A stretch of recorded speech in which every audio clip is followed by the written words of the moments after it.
Hollywood की वजह से लॉस एंजलिस को पूरी दुनिया जानती है। 35 किलोमीटर और 3,21,000 एकड़ में बसे इस शहर की कुल आबादी 38 लाख है। ये वो चमकता शहर है जिसकी चमक से पूरी दुनिया चौंधी आ जाती है। बड़े बड़े सितारे और मिलियनियर बिलियनियर इस आलीशान और महंगे घर में इसी शहर में रहते हैं। इसी शहर में दूसरी तस्वीर पिछले एक हफ्ते से पूरी दुनिया देख रही है। अपनी फिल्मों से पर्दों पर आग लगाने वाला हॉलीवुड आज खुद कुछ यूं आग की चपेट में है। सिर्फ 7 दिनों में 3,21,000 एकड़ वाला लॉस एंजलिस 40,000 एकड़ को अपनी आंखों से खाक होते हुए देखता गया है।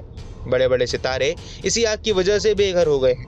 हजारों आशियाने जलकर खाक हो गए हैं। सिर्फ 7 दिनों की इस आग ने लगभग 250 बिलियन अमेरिकी डॉलर यानी 20 लाख करोड़ रुपए की मिलिकत को स्वाहा कर दिया है। यह रकम 3 साल के भारतीय डिफेंस बजट से भी कहीं ज्यादा है। पिछले 7 दिनों से यानी 7 जनवरी से लॉस एंजलिस सुलग रहा है। इसी के साथ ये सुलगता सवाल भी पूछा जा रहा है कि आखिर क्या वजह है कि अमेरिका इस आग के आगे बेबस है। 7 दिन के बाद भी आग पर काबू क्यों नहीं पाया जा सका। सुलगता हुआ सवाल ये है कि इस आग की शुरुआत आखिर कैसे हुई। तो चलिए सिलसिलेवार इन सुलगते सवालों के जवाब जानते हैं। 7 जनवरी को दोपहर लॉस एंजलिस में इस आग की शुरुआत एक बीच किनारे बने आलीशान घरों से हुई। मैलिबू के करीब पैसिफिक पैलिसेड्स इलाके के बीच किनारे तमाम आलीशान घर बने हुए हैं। दोपहर का वक्त था। हवा की रफ्तार बेहद तेज थी, लगभग 50 से 60 मील प्रति घंटा। चश्मदीदों की माने तो लाइटनिंग यानी बिजली के गिरने की कोई घटना भी नहीं हुई थी। लॉस एंजलिस में आग लगने की सबसे बड़ी वजहों में से हमेशा एक अहम वजह लाइटनिंग को ही माना जाता है। लेकिन 7 जनवरी को कोई लाइटनिंग हुई ही नहीं, बल्कि इस आग की शुरुआत एक घर से हुई जो ठीक बीच के सामने था। इसके बाद देखते ही देखते उस बीच के किनारे जितने भी घर थे वो एक एक कर धू धू जल उठे। हवा की रफ्तार इतनी तेज थी कि आग पर काबू पाना नामुमकिन हो चुका था। लॉस एंजलिस फायर डिपार्टमेंट के चीफ क्रिस्टियन कॉली के मुताबिक पैसिफिक पैलिसेड्स के पहले ही दिन आग से कुल 5300 घर जलकर खाक हो गए थे।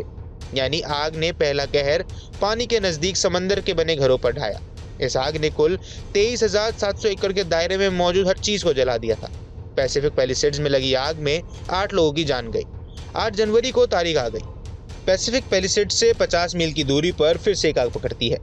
लॉस एंजलिस के पूर्व की तरफ ईटन के पैसाडीना और अल्ट्राडीना में लगी इस आग में लगभग 14,000 एकड़ को अपने चपेट में ले लिया। देखते ही देखते 7,000 स्ट्रक्चर जलकर खाक हो गए। जिस वक्त यहाँ आग लगी तब वहाँ आग की रफ्तार 60 मील प्रति घंटे से कहीं ज्यादा थी। ईटन फायर कैलिफोर्निया के इतिहास का अब तक खौफनाक फायर थी। यहाँ लगी आग में अब तक कुल 16 लोगों की जान जाने की खबर है। 8 जनवरी को ही लॉस एंजलिस में एक और जगह आग लगती है। ये जगह थी एंटीलोप वैली। ये आग शाम को उस वक्त फैली जब हवा की रफ्तार बेहद तेज थी। इस आग ने 348 एकड़ का पूरा एरिया जलाकर खाक कर दिया। कैलिफोर्निया के उत्तर में सैन फर्नांडो के करीब चौथी आग भड़कती है। इस आग में कुल 855 एकड़ इलाके को भस्म कर दिया। सैन फर्नांडो के बाद कैनथ इलाके के कैलाबेसिस और हिडन हिल्स में अचानक आग लग जाती है। यहाँ भी आग लगने के दौरान हवा की रफ्तार काफी तेज थी। इस आग ने 960 एकड़ को चपेट में ले लिया। इस छठी आग सनसेट के वक्त लगी लॉस एंजलिस की सबसे मशहूर जगह हॉलीवुड हिल्स पर। ये वो आग थी जिसने पहली बार दुनिया का ध्यान इस आग की तरफ खींचा। इस आग ने हॉलीवुड के बड़े बड़े दिग्गजों के आलीशान आशियानों को मटिया मेट करके रख दिया। बड़े बड़े सितारों को जान बचाकर अपने घरों से भागना पड़ा। चूंकि ये पूरा इलाका पहाड़ी पर बसा है, इसलिए यहाँ हवाओं की रफ्तार हमेशा ही तेज रहती है। हॉलीवुड हिल्स पर लगातार आग से 7,000 स्ट्रक्चर पूरी तरह जल गए। लॉस एंजलिस के उत्तर में सैन फर्नांडो के करीब हर्स्ट इलाके में 7वीं आग लगी। इस आग ने 799 एकड़ एरिया को जलाकर खाक कर डाला। ये तो रही उन 7 इलाकों की बात जहां आग ने सबसे ज्यादा कहर ढाया। अब इनमें से कुछ इलाकों ने आग में पूरी तरह से काबू नहीं पाया जा सका। 40,000 एकड़ का इलाका आग से बुरी तरह प्रभावित हुआ। इसके चलते अब तक 1.5 लाख लोगों को उनके घरों से निकलकर सुरक्षित जगहों पर भेजा गया है। यहाँ सबसे बुरी खबर ये है कि आग का खतरा अभी भी टला नहीं है। नेशनल वेदर सर्विस फोरकास्ट ने चेतावनी दी है कि इस हफ्ते आग से प्रभावित इलाकों की हालत और भी बदतर हो सकती है। मौसम विभाग की चेतावनी के मुताबिक मंगलवार की सुबह हवा की रफ्तार माउंटेन एरिया में 70 मील प्रति घंटे की रफ्तार से भी कहीं ज्यादा होने की उम्मीद है। इसी को देखते हुए अंदेशा जताया जा रहा है कि मंगलवार को लॉस एंजलिस में आग की घटनाएं कहीं ज्यादा बढ़ सकती हैं। मंगलवार के अलावा बुधवार के लिए भी मौसम विभाग ने रेड फ्लैग वार्निंग जारी की है। रेड फ्लैग वार्निंग का मतलब ही है खतरा, यानी मौसम विभाग को अब यही मानना है कि बुधवार से कहीं ज्यादा बड़ा खतरा मंगलवार का है। इसी खतरे के मद्देनजर मौसम विभाग ने लॉस एंजलिस के लोगों से मंगलवार को अपने घरों में रहने लेकिन सतर्क रहने की सलाह दी है। हालांकि अभी तक लोगों को अपने अपने घर खाली कर सुरक्षित जगहों पर जाने की कोई भी सलाह नहीं दी गई। एक तरफ कैलिफोर्निया की इस आग को बुझाने की भरपूर कोशिशें चल रही हैं, वहीं दूसरी तरफ कई पड़ोसी देश भी अब मदद के लिए आ गया है। कैलिफोर्निया के पड़ोसी मेक्सिको ने लॉस एंजलिस में आग बुझाने के लिए अपने फायर फाइटर्स भेजे हैं। और दूसरी तरफ बाकायदा आग के कारणों की जांच के लिए एक साथ कई टीमें काम कर रही हैं। हालांकि आखिरी जांच रिपोर्ट आने में वक्त लगने वाला है, लेकिन शुरुआती जांच के मुताबिक आग लगने के कुछ खास कारण हो सकते हैं। इनमें से सबसे बड़ा कारण फिलहाल लाइटनिंग यानी बिजली गिरने को माना जा रहा है। कैलिफोर्निया में आग लगने का सबसे ज्यादा घटना लाइटनिंग की वजह से की होती है। लाइटनिंग के अलावा मौसम के बदलते मिजाज को भी एक कारण माना जा रहा है। कैलिफोर्निया में गर्मियों के तापमान बहुत ज्यादा हो जाता है। इस वजह से जंगल, पेड़ और झाड़ियां सूख जाती हैं। ऐसे में एक छोटी सी चिंगारी भी आग का सबब बन जाती है।